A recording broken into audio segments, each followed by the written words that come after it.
सानबेसे जाखो बे? 20 दिननि बारबायदां 25 दिनसो जाबाय खोमा नैबेयो सेवबाय नै बे जाला बे मैखुन जानाय नंला बिजों गोदान ओंखारफिनगोनदां ओंखारगोन बे बेलाय बेखौ माखासे जाबाय दै साराबाथाय थैयो बेबो जाया दै नांगौ नोंलाय मा आंनो नांगौ ओइ बिदि दांनांगौ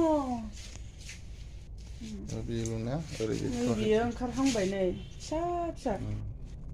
दासो ओंखारहांदों मैखुन बानायग्रा नोंने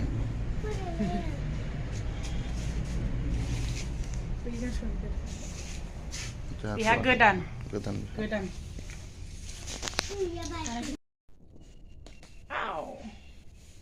आंबो खायदेरदों बायदि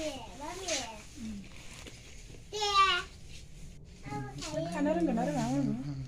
होबावगौमोन नामा गैला हनै दैया खाबाय दाखासै आंहाबो खाबाय नै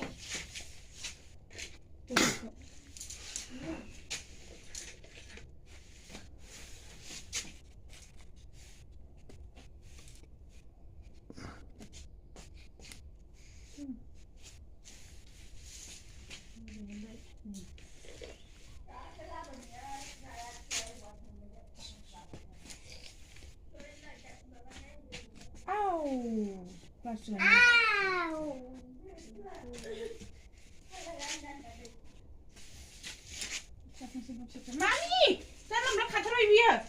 नै खानायजों थारलायनाय हनैलै बे फिसाद्राय मामि फिसाद्रायमोन बेयो ओंखारबावदोंमोन जाबाय बिसोर थाथोंसै बे मोनफा मोननै थाथोंसै खुदोबा जाबाय हनै बेखौ खुदो बोथिसे मोनबायलै बोथिसे मोनबाय बारबावोसो न'आव जानायबा हेल' बोरै मैखुन खाग्रा ओरैनालाय नै मैखुन खाग्रा ओरैनालाय वा हेल' मैखुन खाग्रा बाबारे बेसेबां मोनखो बुरजा मोनबायलै ना मा नाम नोंना ए नों मैखुन खानो रोङो आरो ए दे बाय बाय होनदो दे बाय बाय ओं दे